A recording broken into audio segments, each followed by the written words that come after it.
ধর্ষণের শিকার মাগুরার শিশুকে বাঁচানোর আপ্রাণ চেষ্টা করছেন চিকিৎসকরা। প্রধান উপদেষ্টার প্রেস সচিব জানান, শিশুটির সিজিএস 4 থেকে 3-এ নেমে এসেছে। এ ঘটনায় দ্রুত বিচারের আশ্বাস দিয়েছেন আইন উপদেষ্টা।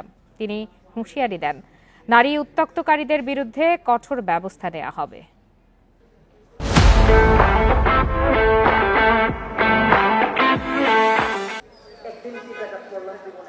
5 মার্চ মাগুরায় বোনের শ্বশুরবাড়িতে গিয়ে ধর্ষণের শিকার হন শিশু। 9 মার্চ তাকে ভর্তি করা হয় ঢাকা সম্মিলিত সামরিক হাসপাতালে। আইসিইউতে লাইফ সাপোর্টে রাখা হয়েছে।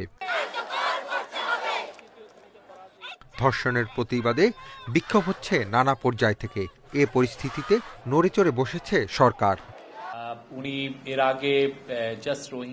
বুধবার সংবাদ সম্মেলনে প্রধান উপদেষ্টার প্রেস সচিব জানান, ধর্ষণের শিকার শিশুটির শারীরিক অবস্থার অবনতি হয়েছে। শিশুটির চোখের মণি নড়াচড়া কমে গেছে। তার কন্ডিশন আরো ডিটোরিয়েট করেছে। আজকে তার সিজিএস মানে কমা level has come down to 3 from 4।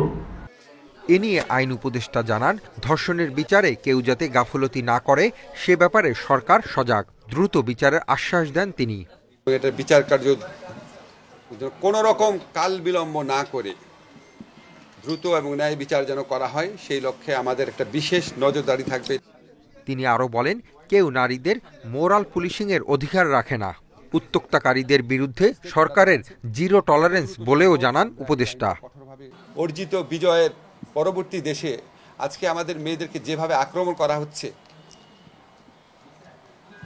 বিভিন্ন গোষ্ঠীর থেকে, এবং যেভাবে ধর্মের অপব্যাখ্যা দিয়েও তাদের উপর আক্রমণ করা হচ্ছে, আমরা এটার বিরুদ্ধে জিরো টলারেন্স নীতি গ্রহণ করেছি।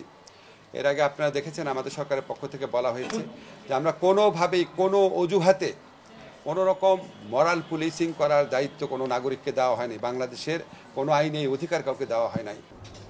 এর আগে সচিবালয়ে ধর্ষণ বিরোধী মঞ্চের নেত্রীদের সঙ্গে বৈঠক করেন আইন উপদেষ্টা। এ সময় নারী নির্যাতন আইন সংশোধনের কথা জানান তিনি।